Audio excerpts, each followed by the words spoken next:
नमस्कार स्टूडेंट, आपका स्वागत है आपके अपने इस YouTube channel science class in GK पर।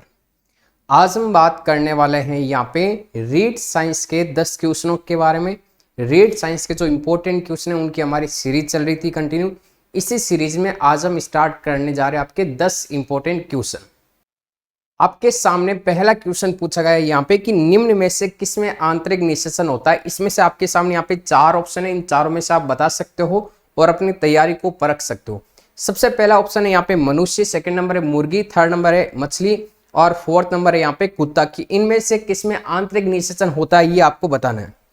तो ध्यान में रखना, यहाँ पे पूछा गया आंतरिक निषेचन निम्न में से, देखो क्वेश्चन है किसमें होता है, तो ध्यान रखना यहाँ पे मनुष्य में आंतरिक निषेचन होता है, इसके अलावा यहाँ पे मुर्गी में आंतरिक निषेचन होता है और इसके अलावा कुत्ते में आंतरिक निषेचन होता है। लेकिन जब मछली की बात की जाए तो मछली के अंदर आंतरिक निषेचन नहीं होता है, ये ध्यान में रखना, ठीक है। लेकिन क्वेश्चन यहाँ पे पूछा गया था कि निम्न में से किस में होता है, तो लगभग आपके 3 ऑप्शन में होता है, लेकिन मछली के अंदर आंतरिक निषेचन नहीं होता है, तो क्वेश्चन के अंदर यहाँ पे नहीं होना चाहिए, ठीक है। तो आंतरिक निषेचन के किस में नहीं होता है यहाँ पे, तो मछली के अंदर आंतरिक निषेचन नहीं होता है। फिर हम चलते हैं यहाँ पे नेक्स्ट क्वेश्चन के बारे में।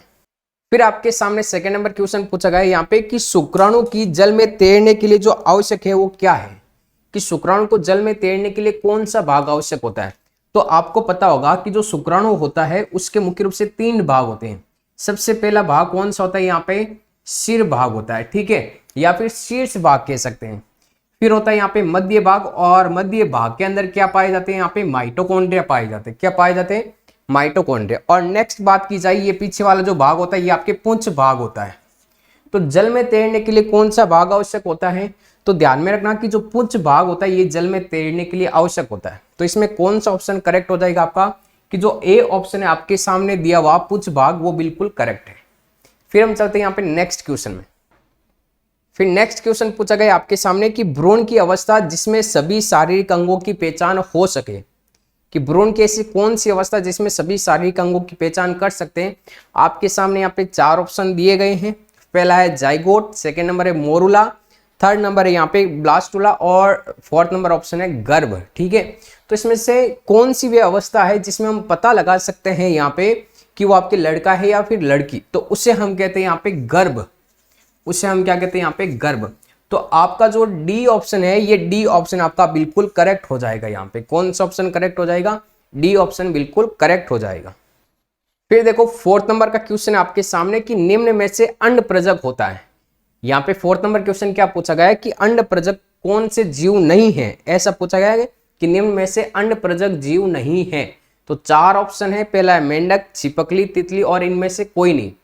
तो इसमें फोर्थ नंबर क्वेश्चन के अंदर ध्यान में रखना कि मेंढक अंडप्रजक होता है, छिपकली, ठीक है, छिपकली भी अंडप्रजक होती है, और इसके अलावा जो तितली ऑप्शन में दिया हुआ वो भी आपके अंडप्रजक होती है।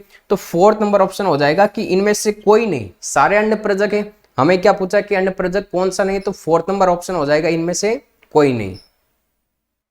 फिर नेक्स्ट क्वेश्चन है आपके सामने कि एक युग्मनज में पाए जाने वाले केंद्रों की संख्या कितनी होती है। तो सबसे पहले बात करते हैं कि जो युग्मनज होता है उसका निर्माण होता कैसे। तो आपको पता होगा कि जो शुक्राणु है और आपके जो अंडाणु है ये दोनों कैसे होते हैं, अगुणित होते हैं, मतलब n प्रकार के होते हैं, और इन दोनों के मिलने से यहाँ पे युग्मनज का निर्माण होता है, और इसी को हम क्या कहते हैं यहाँ पे निषेचन, और यहाँ पे 2n होता है, ये द्विगुणित होता है। तो इस युग्मनज के अंदर केंद्रक कितना होगा, यहाँ पे एक ही केंद्रक होगा। तो हमें यही क्वेश्चन पूछा गया यहाँ पे कि युग्मनज में पाए जाने वाले केंद्रों की संख्या कितनी होगी। तो केंद्रों की संख्या कितनी हो जाएगी, एक। तो इसका जो पहला ऑप्शन है आपके सामने ए, वो बिल्कुल करेक्ट हो जाएगा। फिर नेक्स्ट क्वेश्चन है आपके सामने यहाँ पे 6 नंबर का क्वेश्चन कि लैंगिक जनन के लिए सत्य कथन है। आपके सामने 4 ऑप्शन है, इनमें से बताने कि लैंगिक जनन के लिए कौन सा कथन सत्य है। तो इस प्रकार के जनन में युग्मकों का संलयन नहीं होता, तो पहला ऑप्शन तो यहाँ पे अपने आप ही क्या हो जाएगा, गलत हो जाएगा पहला ऑप्शन, क्योंकि हमें पता है कि युग्मकों का संलयन तो होता है लैंगिक जनन के अंदर। फिर नेक्स्ट क्या पूछा गया यहाँ पे कि कोशिका में गुणसूत्रों की संख्या समान होती है, बिल्कुल करेक्ट कहा गया। यहाँ पे बी ऑप्शन है, बिल्कुल करेक्ट हो जाएगा कि जो गुणसूत्रों की संख्या होती है वो क्या होती है, आपके समान होती है। गुणसूत्रों की संख्या क्या होती है, आपके समान होती है, ठीक है। तो बी ऑप्शन बिल्कुल करेक्ट हो जाएगा। और नेक्स्ट है नए जीव की उत्पत्ति एक ही जीव से होती है, बिल्कुल गलत है, ये तो अलैंगिक जनन में होता है। तो इसमें बी ऑप्शन आपका बिल्कुल करेक्ट हो जाएगा। फिर नेक्स्ट क्वेश्चन है आपके सामने यहाँ पे कि किस अलैंगिक विधि द्वारा यीस्ट में जनन होता है। मतलब यीस्ट में जो जनन होता है, पहली बात तो वो ध्यान में रखना, अलैंगिक विधि द्वारा होगा। कौन सी विधि द्वारा होगा? यहाँ पे अलैंगिक जनन की जो विधि है उसके द्वारा यीस्ट के अंदर जनन पाया जाता है। अब अलैंगिक जनन की अनेक सारी विधियां, जैसे कि मुकुलन हो गया, पुनरुद्भवन हो गया, विखंडन हो गया, खंडन, बहुखंडन, ये अनेक सारी। लेकिन यीस्ट के अंदर अलैंगिक जनन की कौन सी विधि द्वारा यहाँ पे जनन होता है? तो ध्यान में रखना कि यीस्ट के अंदर मुकुलन विधि द्वारा जनन होता है। किसके द्वारा होगा? आपके मुकुलन विधि के द्वारा जनन होता है। तो इसमें कौन सा ऑप्शन करेक्ट हो जाएगा? आपका बी ऑप्शन है। ये बी ऑप्शन बिल्कुल करेक्ट हो जाएगा कि मुकुलन विधि द्वारा जनन होता है। फिर नेक्स्ट क्वेश्चन 8 नंबर का कि जो स्पाइरोगाइरा है इसमें जनन किसके द्वारा होगा? मतलब कौन सी विधि के द्वारा होगा? तो स्पाइरोगाइरा में ध्यान में रखना यहाँ पे कि जो जनन होगा वो आपकी विखंडन विधि द्वारा होगा। कौन सी विधि द्वारा? विखंडन के, ध्यान में रखना, ठीक है। और स्पाइरोगाइरा है, ये स्पाइरोगाइरा एक प्रकार का क्या है यहाँ पे? शैवाल। स्पाइरो क्या है यहाँ पे? एक प्रकार का शैवाल। और स्पाइरोगाइरा शैवाल के अंदर विखंडन विधि द्वारा क्या होगा? जनन होता है। ये भी ऑप्शन आप ध्यान में रखना, बहुत इंपॉर्टेंट क्वेश्चन है। फिर देखो नेक्स्ट क्वेश्चन पूछा गया है 9 नंबर क्वेश्चन हमारे सामने कि जो म्यूकर व राइजोपस में जो जनन होता है वो कौन सी विधियों द्वारा होता है? किस किस में? म्यूकर और राइजोपस में। पहला ऑप्शन है यहाँ पे मुकुलन विधि, बी ऑप्शन है विखंडन, सी ऑप्शन है बीजाणुओं द्वारा और डी ऑप्शन है पुनरुद्भवन। तो इसमें ध्यान में रखना कि जो म्यूकर और राइजोपस है इसमें जो जनन होगा वो आपके बीजाणुओं द्वारा जनन होगा।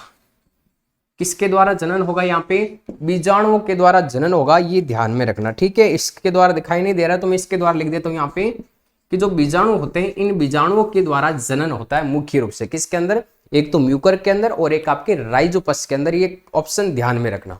तो इसमें कौन सा ऑप्शन करेक्ट हो जाएगा? सी ऑप्शन आपका बिल्कुल करेक्ट हो जाएगा। फिर नेक्स्ट क्वेश्चन आपके सामने कि निम्न में से मुकुलन, यहाँ पे मुकुलाब लिखा हुआ है, यहाँ पे मुकुलन होगा, ठीक है। मुकुलन विधि द्वारा जनन होने वाले जीवों का सही विकल्प है। आपके सामने 4 विकल्प है, उनमें से बताना है कि मुकुलन विधि द्वारा जो जनन होगा वो किसके द्वारा होगा। तो पहला दिया हुआ है हाइड्रा या अमीबा, इन दोनों में से, या फिर यूग्लिनिया पैरामीशियम में, या प्लाज्मोडियम हाइड्रा और यीस्ट में, या यीस्ट वर्टिसेला और हाइड्रा के अंदर। तो इसमें ध्यान में रखना कि यीस्ट एक तो किसके अंदर होगा? यहाँ पे यीस्ट के अंदर, और इसके अलावा एक यहाँ पे जो वर्टिसेला ऑप्शन में दिया हुआ, देखो 4 नंबर ऑप्शन, ठीक है। एक कौन सा हो जाएगा यहाँ पे? वर्टिसेला, और एक आपके हाइड्रा। एक क्या हो जाएगा यहाँ पे? हाइड्रा। इन तीनों के अंदर क्या होता है? यहाँ पे मुकुलन विधि द्वारा जनन पाया जाता है। तो ये क्वेश्चन ध्यान में रखना, बहुत इंपॉर्टेंट क्वेश्चन है, एनसीईआरटी बुक से लिए गए सारे क्वेश्चन है। अगर ये वीडियो अच्छा लगे तो इस वीडियो को लाइक करना, चैनल को सब्सक्राइब करना, और ऐसी टेस्ट सीरीज कंटिन्यू चाहिए तो वो भी आप कमेंट करके जरूर बताएं।